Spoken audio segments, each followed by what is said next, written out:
ሰላም ሰላም ውድ የአርጅና ስፖርት አድማጭ ተመልካቾች እንደምን ቆያችሁ? አርጅና ስፖርት በተለመደው መልኩ ወደ እናንተ መድረሱን ይቀጥላል። በዛሬው ዕለት መርሃ ግብራችን አርጅና ስፖርት ወደ እናንተ ለማድረስ የወደድነው ሀሳብ ስለ አርሰናልና ስለ ቶተናም ይሆናል። ያው ሁለቱ ቡድኖች በሳምንቱ መጨረሻ ይገናኛሉ። ነገር ግን ስለዛ ጨዋታ ሳይሆን የምናነሳው አርሰናል በትላንትናው ዕለት በተደረገ መርሃ ግብር በኤፍኤ ካፕ ማለት ነው በዌጋን ጋር በነበረ መርሃ ግብር ላይ ከትናንት በስቲያ በተደረገው ማለት ነው 4-0 ማሸነፉ ይታወቃል። ሚኬል አርቴታ አዳዲስ ኤክስፐሪመንቶችንም ማድረጉ ይታወቃልና አዳዲስ ነገሮችንም የሞከረባቸውን አጋጣሚዎች ተመልክተናልና በዛ ጨዋታ ላይ አርሰናል በጣም ድንቅ እንደነበር ተመልክተናል። ያው የኤፍኤ ካፕ ሪከርድንም መስበር ችሏል። በ30 ደቂቃ ውስጥ 4 ግቦችን ያስቆጠረም ቡድን የለም እና ያንንም ሪከርድ መስበር ችሏል።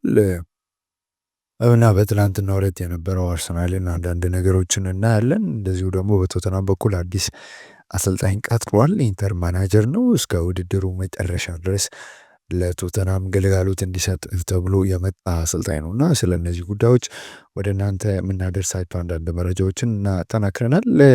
አርጀና ስፖርት የተለያዩ ስፖርታዊ ጉዳዮችን እንደዚሁ እያነሳ በላይቭ ስርጭታችን ደግሞ የፕሪሚየር ሊግ እና ሻምፒየንስ ሊግ መርሃ ግብሮችን እንደዚሁ ታላላቅ ጨዋታዎች በሚኖሩበት ጊዜ ወደ እናንተ ማድረሳችንን እንቀጥላለን። ወደ ቀዳሚ ጉዳይ ስናልፍ አርሰናል በትላንትናው ዕለት በነበረው ጨዋታ ላይ በጣም ሮቴት አድርጓል።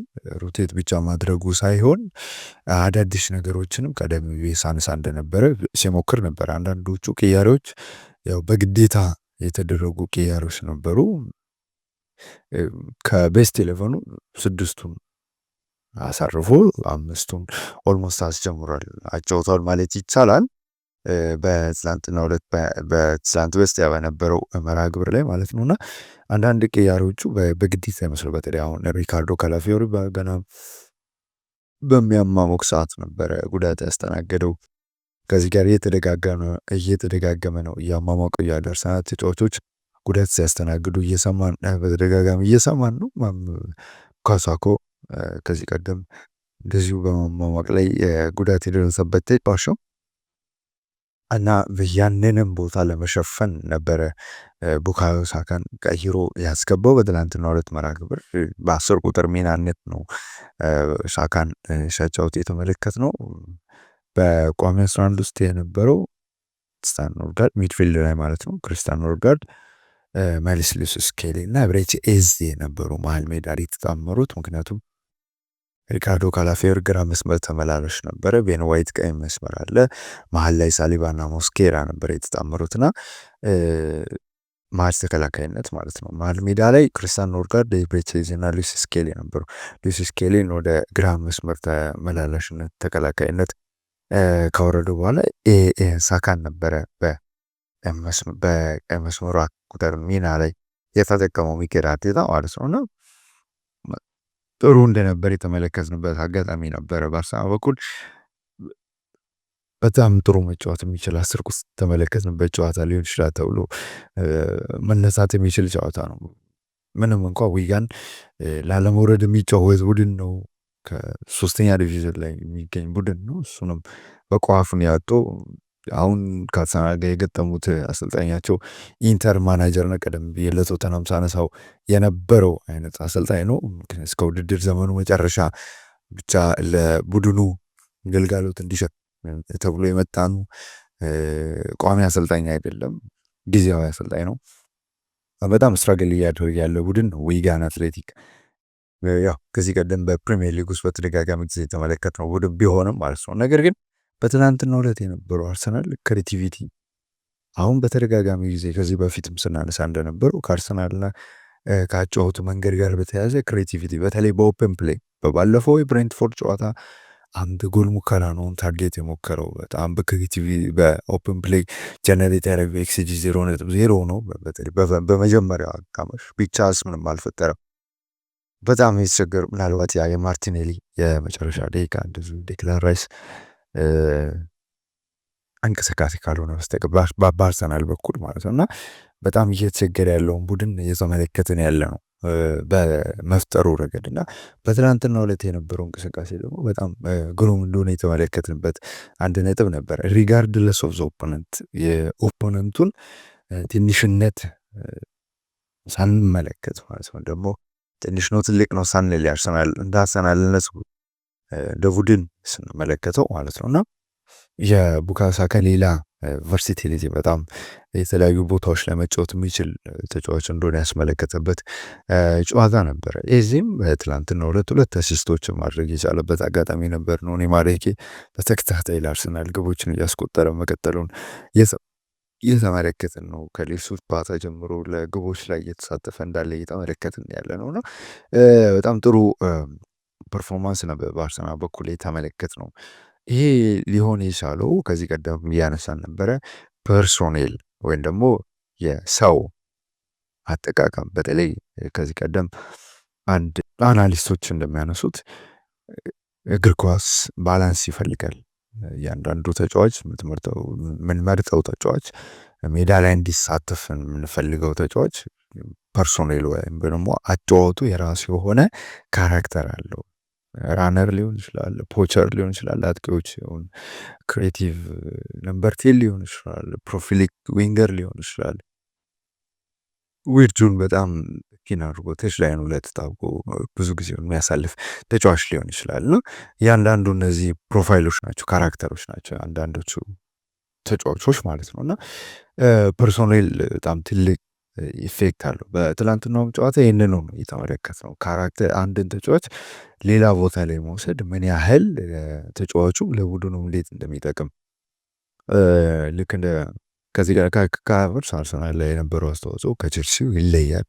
ኖኒ ማዱኬ በጣም ገና ቢሆን በጣም ጥሩ እንቅስቃሴ እያደረገ እንዳለ እየተመለከት ነው። ኢቨን በዚህ ሲዝን ጥሩ እየተንቀሳቀሰ ከጉዳቱ አስቀድሞ ከኢንተርናሽናል ብሬኩ ላይ ካስተናገደው ጉዳት አስቀድሞ ከኢንተርናሽናል ብሬኩ አስቀድሞ በአንፊልዱ ጨዋታ ነው በማንቸስተር ሲቲው ጨዋታ ነው ጉዳት ያስተናገደው። ነገር ግን ከዛም ቢሆን በጣም ጥሩ ማዱኬ እየተመለከትን ነው። አንቶኒ ሪያል ሶሴዳድ በመሄድ እየተመለከተ አንቶኒ በጣም ግሩም ነው እና ተጫዋቾች ወደ ሌላ ኢንቫይሮንመንት ሲቀላቅሉ በጣም እየጎመሩ የሚመጡባቸው አጋጣሚዎች ይፈጠራሉ። ወደ እውነታው ወደ እንዴት እንደዚህ ሊሆን ይችላል የሚለውን ደግሞ ወደ መመልሱ ስንሄድ በትላንትናው ዕለት የነበረውን ኤክስፐሪመንት የትላንትናውን አውድ ብቻ ብናነሳ ሳምፕል ብቻ ብናነሳ በአርሰናል በኩል ትልቁ ልዩነት ማዱኬና ካካ አንድ ላይ እንዴት መጫወት ይችላሉ የሚለውን ሶሉሽን እንዴት መጫወት ይችላሉ የሚለውን ማምጣቱ አንድ ነጥብ ሆኖ ሳለ ፊት መስመር ላይ ያለውን ክሬቲቪቲ ኢሹ መቀነስ ማለት ነው። ብዙ ጊዜ ስንመለከት እንደነበረው ሳካ ዊንግ ሆኖ ነው ስንመለከተው የነበረው ወይ ደግሞ የሜዳውን መስመሩን ታኮ የሚጫወት ተጫዋች ነው። ያ ማለት ከጎሉ በጣም ረጅም ርቀት ይርቃል ማለት ነው እና በነገራችን ላይ ይህንንም ሀሳብ ሚኬል አርቴታ ከጨዋታው በኋላ ተናግሮታልና ወደ ጎሉ በቀረበ አሁን ራፊና በባርሴሎና ቤት እየሰጠ ያለው ሚና አንድ ተጫዋች ልክ እንደ ሳካ አይነት ተጫዋች ወደ ጎሉ እየቀረበ በሚመጣበት ሰዓት የሚኖረው አስተዋጽኦ ጎልና አሲስት ላይ ያለው አስተዋጽኦ ኳድራፕል ሊሆን ይችላል። በጣም በትልቅ ደረጃ ለውጥ ሊያስመለክት ይችላል ተብሎ ይነሳል ነው። በትላንትናው ይህንን የተመለከትንበት አንድ አውድ ነበረ። በጣም ትልቅ ለውጥ ነበረ። ወደ ጎሉ በሚጠጋበት ሰዓት ምን ያህል አርሰናል ኢሹዎችን መቀነስ እንደሚችል ምክንያቱም የአንዳንዱ ተጫዋች እሱ ላይ ፎከስ የሚያደርጉባቸውን አጋጣሚዎች ነው መለከታለን። በተጋጣሚ ቡድን በኩል ማለት ነው የሚኖር ትልቅ ተጫዋቹ ማርክ ለማድረግ የሚደረግ እንቅስቃሴ አለ። እሱ የሚቀንሳቸው ተጫዋቾች አሉ። እነዛ ተጫዋቾች በሚቀንሱ ሰዓት የሚፈጥረው ስፔስ አለ። ልጁ ራሱ በጣም ድሪብል የሚያደርግ ቴክኒካሊ በጣም ጊፍትድ የሆነ ተጫዋች ነው እና በዚህ ረገድ የነበረው አስተዋጽኦ በትናንትናው ዕለት በጣም ድንቅ ነበረ። ከረጅም ጊዜ ጀምሮ ወደ ጎሉ መጠጋት እንዳለበትን 10 ቁጥር ላይ መጫወት እንደሚችል በተደጋጋሚ ጊዜ የሚነሳ አይነት ተጫዋች ነው። ማርቲን ኦዴጋርድ ከሀቨርትዝ ጉዳትን ተከትሎ የመጣ ብሌሲንግ ኢን ዲስጊዝ ማለት ይቻላል። ደግሞ እነሱ እንደሚሉት ማለት ነው ደግሞ በችግር ውስጥ የተገኘ መፍትሄ እንደማለት ማለት ነው። በትላንትናው ዕለት በሌላ ሀሳብ ስናነሳ ሌላውን ሀሳብ ለማንሳት የዚህ በትላንትናው ዕለት በጣም ፉትቦል ፍሪ ሆኖ የተጫወተበት መርሃ ግብር ነው ማለት ይቻላል። በጣም ጥሩ ነበረ። ተጫዋቹ በተደጋጋሚ ጊዜ ሲቸገር ስንመለከተው ነበር። ኢብራሂም ኮርዶ የመጀመሪያ ያው ሁለተኛ ሀፍ ላይ ማርቲን ኦዴጋርድ ተቀይሮ መግባቱ ይታወቃል እና በመጀመሪያ ሀፍ ፐርፎርማንሱ በጣም የወረደ ነበረ። በብሬች ኤዜ በኩል ሚሸል አርቴታም ወዲያው ነበር የቀየረው። በተለይ ኦፍ ቦል የነበረው እንቅስቃሴ ወይም ደግሞ ከኳስ ውጭ የነበረው እንቅስቃሴ ያው እግር ኳስ አሁን ኢቮልቭ እያደረገ ስለሆነ ከኳስ ውጭ ከኳስ ጋር ያለው እንቅስቃሴ ለብቻ የሚታይበትና በጣም ትልቅ አስተዋጽኦ እንዳለው የምንመለከትባቸው አጋጣሚዎች ነበሩ። በትላንትናው ዕለት የነበረው ኤዜ ደግሞ በጣም ፍሪ የሆነውን ኤዜ ነበረ ስንመለከት የነበረው። ኦፍኮርስ ሁለት ያለቅላቸው ያው የግብ ዕድሎችን ፈጥሯል። ለማዴክ የመጀመሪያው ግብ ሲቆጠር የሰጠው ኳስ በጣም ድንቅ እንደሆነ ተጫዋቹ የሚያስመለክት ነው። ተጫዋቾችን ቀንሶ ምን ያህል መስጠት እንደሚችል የሚያስመለክት ነው እና ከዜ ጋርም በተያያዘ ፐርሶኔል የተጫዋቹ ካራክተር እንደዚሁ አብሮ መነሳት ይችላሉ። የዚህ የቀኝ እግር ተጫዋች ነው። በፓላስ ቤት በተደጋጋሚ ስንመለከት የነበሩ በግራ ማርቲኔሊ የሚጫወቱበት ሊያንድሮ ትሮሳርድ የሚጫወቱበት ቦታ ላይ ነው በተደጋጋሚ ጊዜ ስንመለከት የነበረው። ለሱ ተቃራኒ ኦሊሴን ስንመለከት ነበር በፓላስ በኩል በባለፉት ጊዜያት ባየር ሙኒክ ከመሄዱ አስቀድሞ። አሁን እስማኤል ሳርንም በዛ በኩል ሊጠቀም ይችላል። ፓላስ አማራጮች አሉት በዛ በኩል ለመጠቀም። ብዙ ጊዜ ግን ሲጀምር ስንመለከት የነበረው ሳር ነው እና እዚህ በግራ በኩል ሲጀምር በከንፍ መስመር ላይ የሚሰጠው አንግል አለ። ወደ ቀኝ ወደ ጎሉ እየሰበረ ሲገባ የሚያገኛቸው አንግሎች አሉ።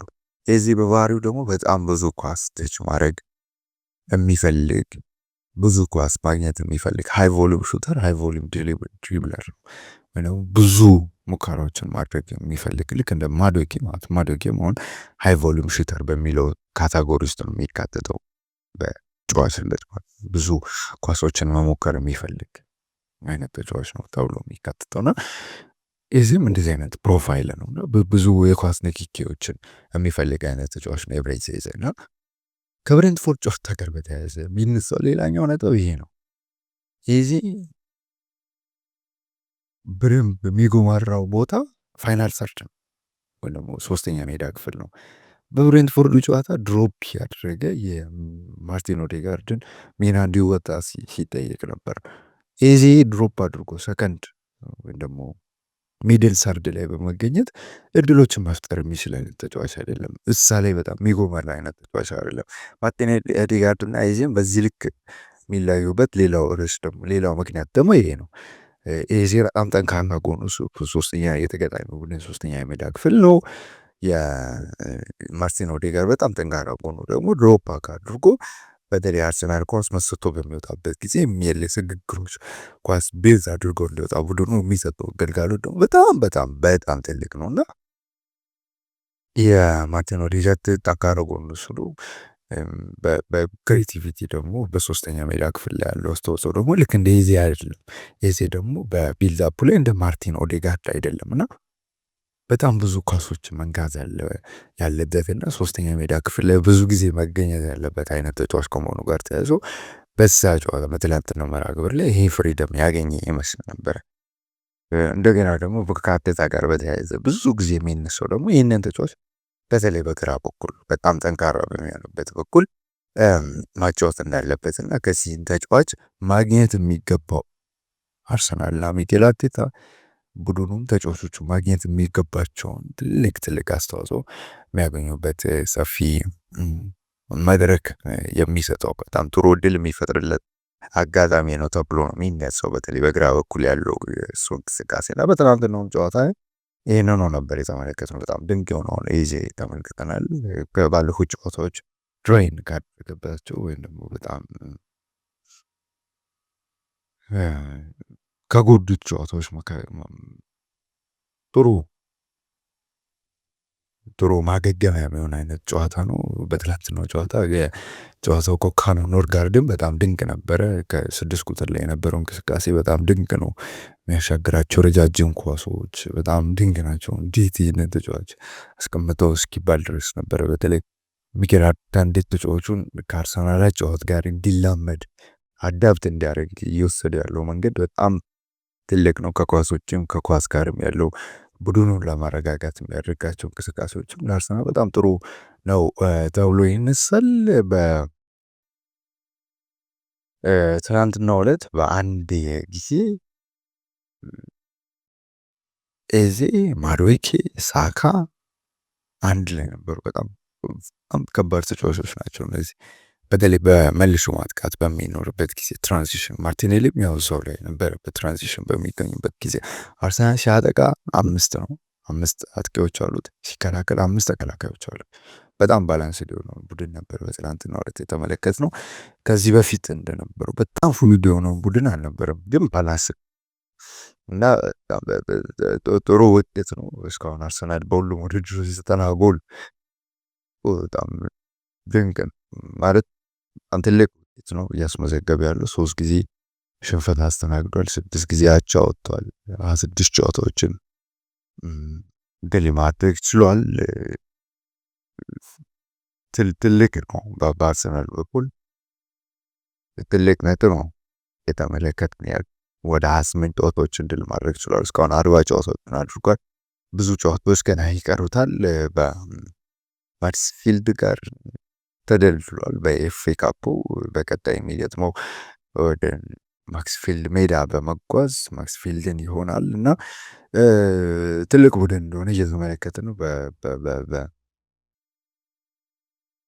በኤፍኤ ካፑ ወደ 5ኛ ዙር አልፏል። በነገራችን ላይ ለመጀመሪያ ጊዜ ነው ሚኬል አርቴታ የመጀመሪያው ሲዝን 2020 በኋላ ለመጀመሪያ ጊዜ ነው ወደ 5ኛ ዙር ያለፈ የሚገኘው ወይ ደግሞ ወደ 16 ውስጥ መቀላቀል የቻለው ሚኬል አርቴታ ቡድን እና ኢንትረስቲንግ የሆኑ ጨዋታዎች ይኖራሉ። ማንቸስተር ሲቲ ከኒውካስል ይገናኛሉ። እንደዚሁ ደግሞ ሊቨርፑል ከወልቭስ ያው ፕሪሚየር ሊግ የሚገናኙ ቡድኖች ናቸው። ሌሎቹ ኒውካስል ማንቸስተር ሲቲን ይገጥማል፣ ፉላም ሳውዛምፕተንን ይገጥማል።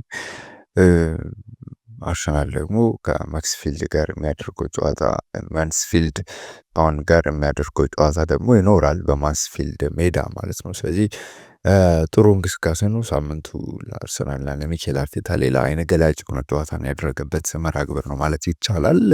በወልቭሱም ጨዋታ ይህንን የኤዜንና የኤዝን ሳይሆን ኤዜን ወደ ጨዋታው ለመቸገር ይመስለኛል። ምክንያቱ ዙቢሜንዲ ማርክ ራይስም ወደዛ ጨዋታ ላይ ተመልሶ የሚመጡበት አጋጣሚ ይፈጠራል። የማዱኬና የሳካን ብረት በድጋሚ ሊያስመለክተን የሚችልበት ሰፊ እድል አለ። በሮብ ዕለት በነገ ዕለት በሚኖረው መርሃ ግብር ደግሞ ወልቭትን በሚሊዮኔው ሄዶ የሚገጥም ነው የሚሆነው። ከማንቸስተር ሲቲ ጋር ያለውን የነጥብ ልዩነት በዛ ጨዋታ ድል የሚያደርግ ከሆነ ወደ ሰዓት ከፍ ማድረግ ይችላል። ሲቲ ያው ኮርስ አንድ ጨዋታ አይጫወትም። በሳምንቱ መጨረሻ ደግሞ ማንቸስተር ሲቲ ኒውካስልን በሚገጥም ጊዜ አርሰናል ከናም ጋር ጨዋታውን ያደርጋል ማለት ነው። ቀዳሚ ብዬ ሳነሳ እንደነበረው ሲቲና ኒውካስል በተደጋጋሚ ጊዜ የተገናኙ ነው። አሁን በፕሪሚየር ሊጉ ይገናኛሉ፣ በቀጣይ በኤፍኤ ካፕ ይገናኛሉ። ኦልሞስት በዚህ ውድድር ዘመን 5 ጊዜ ተገናኝተዋል። በፕሪሚየር ሊግ 2፣ በካራባኦ ካፕ ደርሶ መልስ 2 ተገናኝተዋል። 4 አሁን በኤፍኤ ካፕ 5 ማለት ነው። ወደ ሌላኛው ጉዳይ እንለፍና ኢጎር ቲዶርን እናገኘው። ኢጎር ቲዶር ክሮሻዊ አሰልጣኝ ነው። በጣሊያን የዩቬንቱስ ተጫዋች በመሆን በእግር ኳስ ሕይወቱ ጥሩ ጊዜ ማሳለፍ የቻለ አሰልጣኝ ነው። በጣሊያን ውስጥ ተጫዋቱ ማለፍ የቻለ አሰልጣኝ ነው። በቅርብ ጊዜያት በማርሴይ፣ በናፖሊ፣ በላዚዮ እንደዚሁ በዩቬንቱስ ተመልክተነዋል። ኢጎር ቲዶር በተለያዩ ቡድኖች በጣሊያንም በፈረንሳይም ያው ግሪክም ክሮሻም አሰልጥኗል። አንድ ጊዜ ብቻ ነው ሙሉ አመት መቆየት የቻለው በማርሴይ፣ በላዚዮ፣ በዩቬንቱስ። ናፖሊ እንኳን አላሰለጠንም እና እንደዚህ አይነት ባክስትሪ ያለው አይነት አሰልጣኝ ነው። ኦፍኮርስ ቶተናም ይህንን አሰልጣኝ የፈለገው እስከ ውድድር ዘመኑ መጨረሻ ነው። የውድድር ዘመኑ መጨረሻ ላይ ማውሪሲዮ ፖቼቲኖ የቶተናም አሰልጣኝ እንዲሆን ይጠበቃል። አሁን ሊንግን ነው የሚገኘው። የተለያዩ ሶሻል ሚዲያ ለሚቀባበሉት ፎቶዎችን የተነሳ ነው። ኦፍኮርስ በዚህ ሰዓት የአሜሪካ ብሔራዊ ቡድንን እያሰለጠነ ነው የሚገኘው። ከዓለም ዋንጫው አስቀድሞ ይህንን አሰልጣኝ ማግኘት ለቶተናም በጣም ትልቅ ከባድ ፈተና ይሆናል።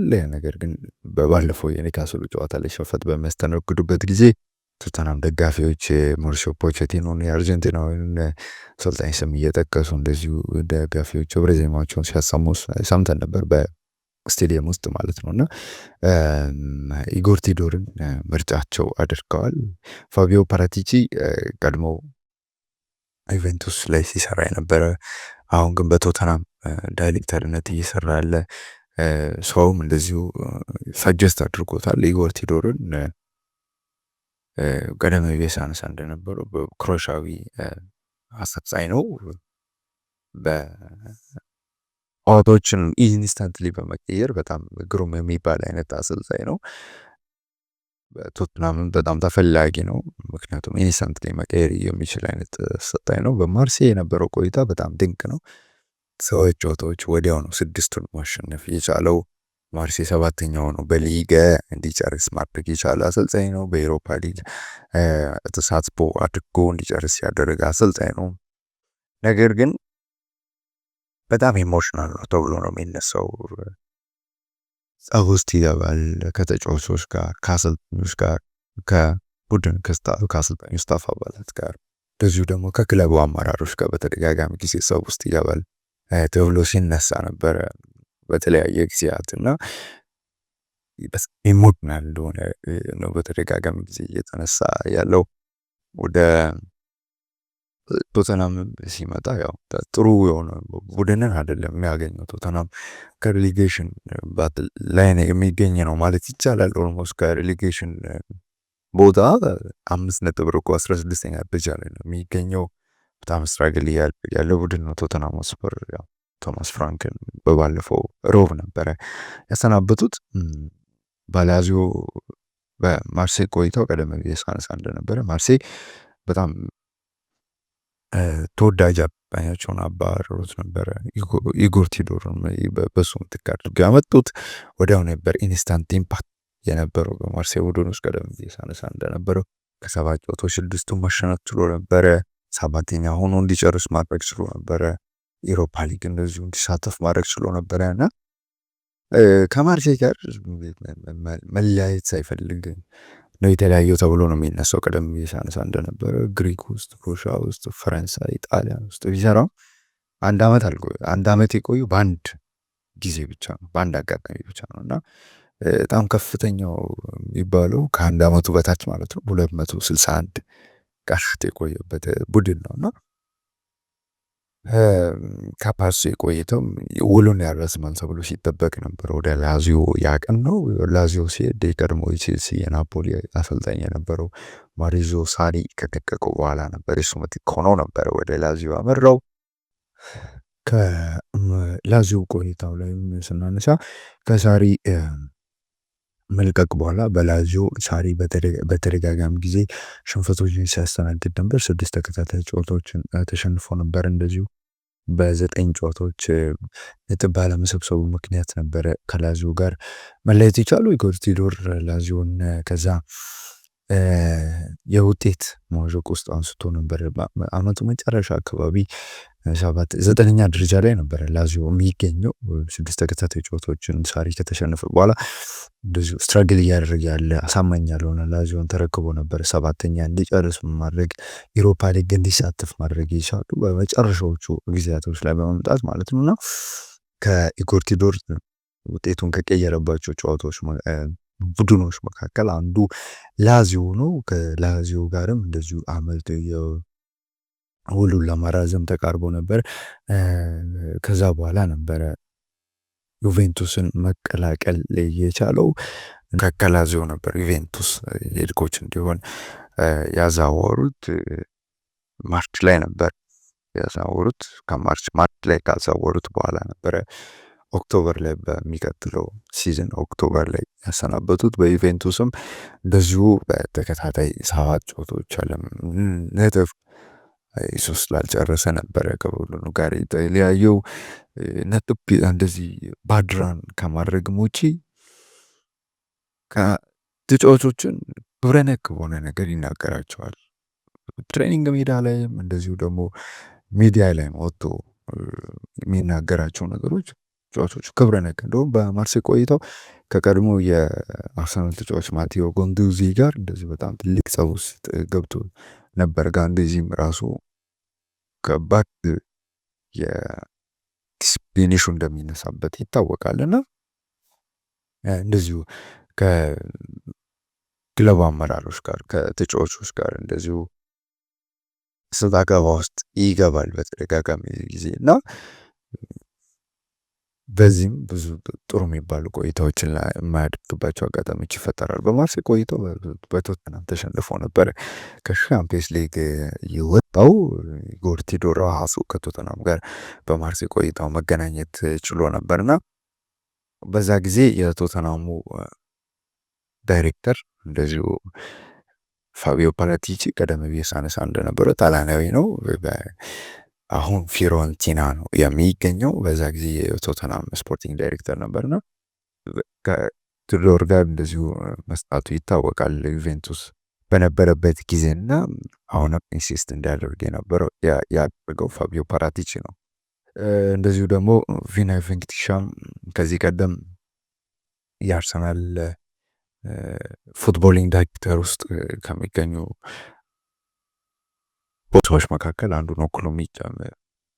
የሚገኙ ቪናይ ቬንክቲሻም ቶተናም እንደሚገኝ ይታወቃል። ዳንኤል ሌቪ ከመልቀቂያቸው አስቀድሞ ብዙ ሮለር ኮስተር የሆኑ ነገሮች በሚፈጠሩበት ጊዜ ነበር ቶተናምን የተቀላቀለው። እናም የቪናይ ቬንክቲሻም ሁነኛ አማራጭ ሆኖ ነው የቀረበው ኢጎር ቲዶር እና ቀደም ብዬ ሳነሳ እንደነበረው በጣም ኢንስታንት ኢምፓክት ማድረግ የሚችል አይነት አሰልጣኝ ነው። ነገር ግን ሎንግ ተርም ላይ ጥሩ የሚባል አይነት አሰልጣኝ አይደለም፣ ወይም ደግሞ በረጅም ጊዜ ላይ በጥሩ ሁኔታ የሚነሳ አይነት አሰልጣኝ አይደለም። ምንም እንኳን ጥሩ እንቅስቃሴ ወዲያው ለውጦችን ማምጣት የሚችል አይነት አሰልጣኝ ቢሆንም ነገር ግን በዚህ ረገድ ሲነሳ ለቶተናም ስክት የሚል አይነት አሰልጣኝ ይመስላል። በማርሴይ ቆይታው ስናነሳ ነበረ ቀደም ብለን ላዚዮም የነበረውን ቆይታ እንደዚሁ 8 ተከታታይ ጨዋታዎች ያለሸነፉት መርሃ ግብርን ስናነሳ ነበረ እና ያው የፕሪሚየር ሊግ ልምድ የለውም። በዩቬንቱስም የነበረውን ቆይታ እንደዚሁ ስናነሳ እንደነበረ ፕሪሚየር ሊግ ልምድ የለውም። ገና የመጀመሪያው ነው። ገና 47 ዓመቱ ነው። ነገር ግን በቶተናም ቤት ኢንስታንት ኢምፓክት ያመጣል ተብሎ የሚጠበቅ አይነት አሰልጣኝ ነው። ቀደም ብዬ አነሳም እንደነበረው ከተለያዩ የአሰልጣኝ ስታፍ አባላት ከተጫዋቾች ጋር ሰጣ ገባ ውስጥ እንደሚገባ በጣም ኢሞሽናል እና ላውድ እንደሆነ ሳነሳ ነበር እና ቶተናምን በጣም በትልቅ ደረጃ ሊያስቸግር የሚችልባቸው ብዙ አጋጣሚዎች ሊፈጠሩ ይችላሉ። አንቶኒዮ ኮንቴ፣ ሆዜ ሞሪኒዮ የመሳሰሉ አሰልጣኞች ከቶተናም ጋር ኢቨን አሁን በቅርብ አንጌ ፖስቴኮግሉ ራሱ ከክለቡ ጋር የነበረውን ነገር ሲያነሳ ነበር እና እነዚያን ነገሮች ደግሞ እንዴት አንድ ላይ ያደርጉታል የሚለው በጣም ጠባቂ ነው። ከኢጎር ቲዶር ኢሞሽናልነቱ ጋር በተያያዘ ከፍራንቼስኮ ቶቲ ጋር ሳይቀር ሰጣ ገባ ሲገባ ተመልክተን ነበር። በተለይ በ2004ቱ የሮማና ዩቬንቱስ ጨዋታ ላይ ሮማ 4-0 ባሸነፈበት መርሃ ግብር ላይ በጥቅሉ ለመሳት ተብሎ የሚነሳው አንቶኒዮ ኮንቴን ተቀቦ ነበር ወደ ሜዳ የገባው። ከዛም ከቶቲ ጋር በነበረ ሰጣ ገባ እንደዚሁ ተጋጭቶ ነበርና በጣም ግልፍተኛ የሚባል አይነት አሰልጣኝ ነው ኢጎር ቲዶር። ከቶተናም ጋር በተያያዘ አጫወት መንገዱን በምናነሳበት ጊዜ ቀደም ብዬም ሳነሳ እንደነበረ በጣም